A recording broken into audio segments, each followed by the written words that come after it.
Hey Ankit this side, तो स्वागत है आपका मेरे YouTube चैनल पे जिसका नाम है इलीगल अंकित, जिसमें हम बात करते हैं सिर्फ लीगल एस्पेक्ट का। तो आज जो है हमारा सब्जेक्ट इंटरनेशनल लॉ का एक इंपॉर्टेंट टॉपिक जो कि आज हम इस वीडियो के माध्यम से कवर करेंगे, जिसका हेडिंग है international law is not a real law. जैसा कि हम लोग सब जानते हैं कि लॉ जो है वो दो हिस्सों में डिवाइडेड होता है। एक होता है नेचुरल लॉ, एक होता है पॉजिटिव लॉ। पॉजिटिव लॉ जो है वो दो हेड में डिवाइडेड है, एक होता है डिवाइन लॉ और एक होता है ह्यूमन लॉ। डिवाइन लॉ यानी कि जो कि चला आ रहा है, गॉड का बनाया हुआ नियम, और ह्यूमन लॉ जो कि हम ह्यूमन ने लॉ को बनाया है। ह्यूमन लॉ जो है वो फर्दर सब हेडिंग में डिवाइड होता है और जो कि क्या बनता है, एक लॉ ऑफ नेशन बनता है और एक बनता है municipal law. Law of nation ही क्या है, इंटरनेशनल लॉ है। अब इंटरनेशनल लॉ जो है वो रियल लॉ नहीं है। इसको समझने के लिए फिलोसफर्स की व्यू को जानना पड़ेगा। अगर हम लोग थॉमस हॉब्स और जॉन ऑस्टिन का व्यू देखें तो इन दोनों के हिसाब से लॉ क्या है, तो लॉ क्या है, एक कमांड है सोवरेन का, जिसको इन्फोर्स कौन करवाता है, तो सुपीरियर पॉलिटिकल अथॉरिटी इन्फोर्स करवाती है।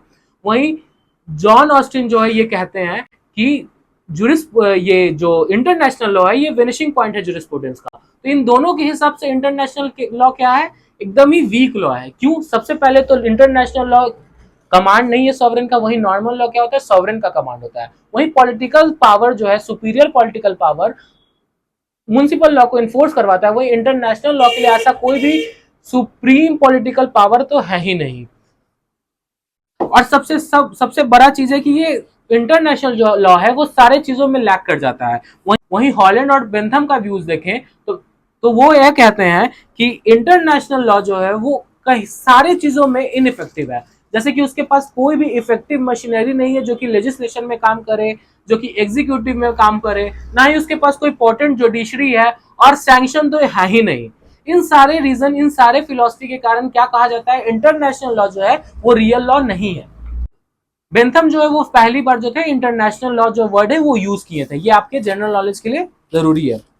अब बात करते हैं इंटरनेशनल लॉ जो है, कुछ फिलोसफर ने इंटरनेशनल लॉ को रियल लॉ कहा है। उसमें से सबसे पहले जिनका व्यू पढ़ेंगे वो है हॉल और लॉरेंस, जो कहते हैं कि इंटरनेशनल लॉ जो है वो जो नॉर्मल लॉ होता है उसी की तरह है।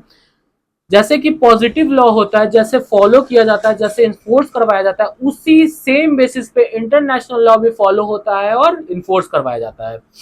साथ ही साथ जैसे एक नॉर्मल लॉ किसी भी कस्टम से और जुडिशियल प्रेसिडेंट से डिराइव होता है, उसी तरह इंटरनेशनल लॉ भी क्या है, कस्टम और प्रेसिडेंट से डिवाइडेड है। पॉलेक का व्यू देखें अगर, ये तो हो गया हॉल का, ये जो हॉल और लॉरेंस का व्यू। अगर पॉलेक का व्यू देखें तो उन्होंने कहा है कि इंटरनेशनल लॉ जो है एक रियल लॉ है, क्योंकि किसी भी लॉ को एग्जिस्ट करने के लिए उसको बस पॉलिटिकल पावर या पॉलिटिकल कम्युनिटी के द्वारा रिकॉग्नाइज किया जाना चाहिए। और इंटरनेशनल लॉ क्या है, एक रिकॉग्निजेबल लॉ है, तो इसीलिए इंटरनेशनल लॉ रियल लॉ है। अगर कंक्लूड करें तो ये आपके सोच पर डिपेंड करता है कि आप इसे रियल लॉ मानते हैं या आप इसे नॉट अ रियल लॉ मानते हैं। आप किस फिलोसफर और किस डेफिनेशन को फॉलो करते हैं, उसी से ये माना जाएगा कि वो रियल लॉ है या नहीं है।